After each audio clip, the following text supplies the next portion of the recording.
The Himalayas are not a static landscape. These jagged mountains are actually a massive, ongoing geological crash site. This graphic shows the tectonic engine driving that movement.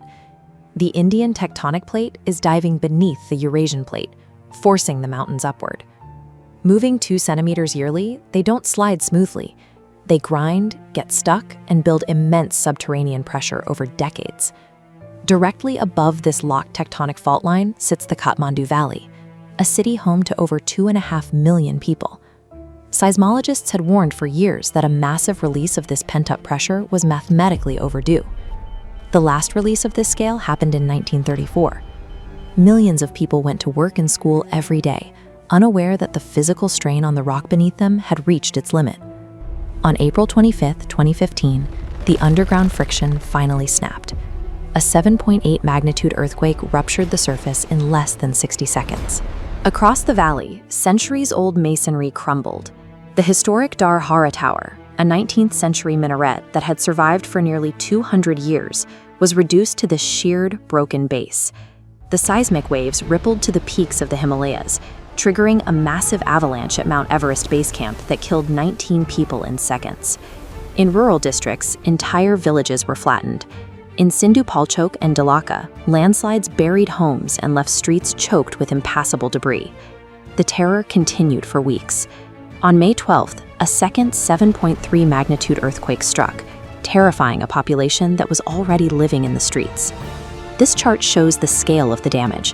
The earthquake cost Nepal roughly $7 billion, equivalent to a third of its entire wealth at the time.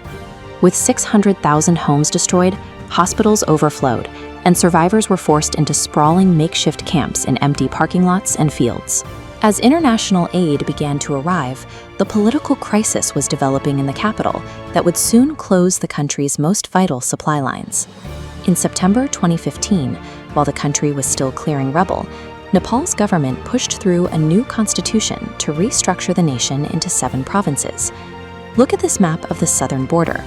Ethnic groups in the Madhesh region felt these new provincial lines left them underrepresented. Protests escalated into a physical blockade of key trade crossings, sealing off the flow of goods. For a landlocked nation with no seaports, the effect was immediate. Hundreds of cargo trucks carrying fuel, medicine, and rebuilding supplies were stranded at the border. This political closure created a second crisis, cutting off the resources needed for earthquake recovery at the exact moment the population was most vulnerable. Daily life came to a halt. Hospitals struggled to run ambulances and schools closed, and the reconstruction of thousands of damaged homes stopped because there was no fuel for transport. Basic cooking gas became nearly impossible to find through official channels, forcing civilians to wait days for cylinders sold at high prices on the black market. The shortage was visible at every fuel station. Thousands of motorcyclists waited in stagnant queues, sometimes for days, just for a few liters of petrol.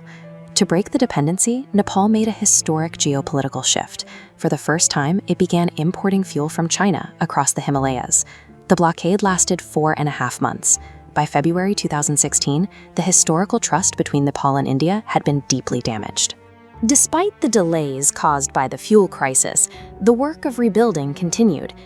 Today, many of the temples and squares destroyed in 2015 have been restored.